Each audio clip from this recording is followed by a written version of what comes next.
एक किसान था। उसकी बीवी का नाम था बिट्टो। एक दिन किसान ने बिट्टो से कहा, सुबह जब मैं खेत में हल चला रहा था तो एक शेर ने आकर कहा, किसान किसान, अपना बैल मुझे दे दे, वरना मैं तुझे खा जाऊंगा। बिट्टो ने उससे पूछा, तूने क्या जवाब दिया? किसान ने कहा, मैंने कहा, तू यहीं रुक, मैं घर जाकर अपनी गाय ले आता हूँ। अगर तू बैल खा लेगा तो हम लोग भूखों मर जाएंगे। यह सुनकर बिट्टो को बहुत गुस्सा आया। उसने किसान को फटकारा, घर की गाय शेर को खिलाते तुझे शर्म नहीं आती?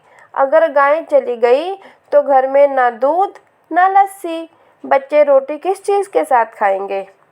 बिट्टो को एक तरकीब सूझी। उसने कहा, तुम फौरन खेत में जाकर शेर से कहो कि मेरी बिट्टो तुम्हारे खाने के लिए एक घोड़ा लेकर आ रही है। किसान डरता डरता शेर के पास गया। उसने कहा, शेर राजा, हमारी गाय तो बड़ी मरियल है, उससे तुम्हारा क्या बनेगा? मेरी बीवी अभी तुम्हारे लिए एक मोटा ताजा घोड़ा लेकर आ रही है। बिट्टो ने सिर पर एक बड़ा सा पगड़ बांधा और हाथ में दराती लेकर घोड़े पर सवार हो गई।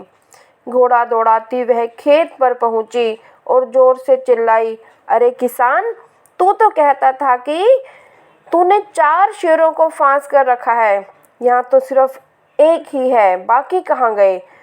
फिर वह घोड़े से उतरकर शेर की तरफ बढ़ी और कहने लगी, अच्छा कोई बात नहीं, नाश्ते में एक ही शेर काफ़ी है। इतना सुनना था कि शेर डर के मारे कांपने लगा और भाग खड़ा हुआ। यह देखकर बिट्टो बोली, देखा, इसे कहते हैं हिम्मत। तुम तो इतने डरपोक हो कि घर की गाय शेर के हवाले कर रहे थे। उधर मारे भूख के शेर की आंतें छटपटा रही थी। एक भेड़िए ने पूछा, महाराज, क्या मामला है? आप आज बहुत उदास दिखाई दे रहे हैं। शेर ने कहा, कुछ न पूछो, आज बड़ी मुश्किल से जान बची है। आज एक ऐसी राक्षसी से पाला पड़ गया जो रोज सुबह 4 शेरों का नाश्ता करती है। यह सुनकर भेड़िया बहुत हंसा।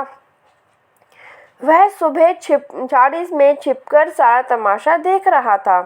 उसने कहा, भोले बादशाह, वह तो बिट्टो थी जिसे आपने राक्षसी समझ लिया था।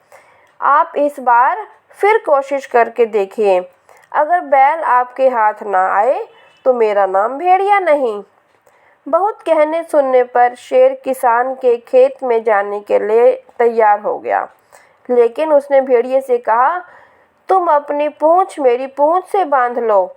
दोनों जने पूंछ बांधकर चल पड़े। उन्हें देखते ही किसान के होश हवास गुम हो गए। वह डर से थर-थर कांपने लगा, लेकिन बिट्टो बिल्कुल नहीं घबराई। भेड़िए के पास जाकर उसने कहा, क्यों रे भेड़िए, तू तो अभी वादा करके गया था कि तू अपनी पूंछ से 4 शेर बांध कर लाएगा, लेकिन तू तो सिर्फ एक ही शेर लाया है, वह भी मरियल सा। भला इसे खाकर मेरी भूख कैसे मिट सकती है? खैर, इस वक्त यही सही। इतना कहकर बिट्टो आगे बढ़ी। शेर के होश हवास उड़ गए। उसने समझा कि भेड़िए ने उसके साथ धोखा किया है। वह फौरन वहां से भागा। भेड़िया बहुत चीखा चिल्लाया, लेकिन शेर ने एक ना सुनी, तेजी से भागता चला गया। किसान और बिट्टो आराम से रहने लगे। उन्हें मालूम था कि अब शेर उनके खेत की तरफ कभी नहीं आएगा। धन्यवाद। Thank you for watching.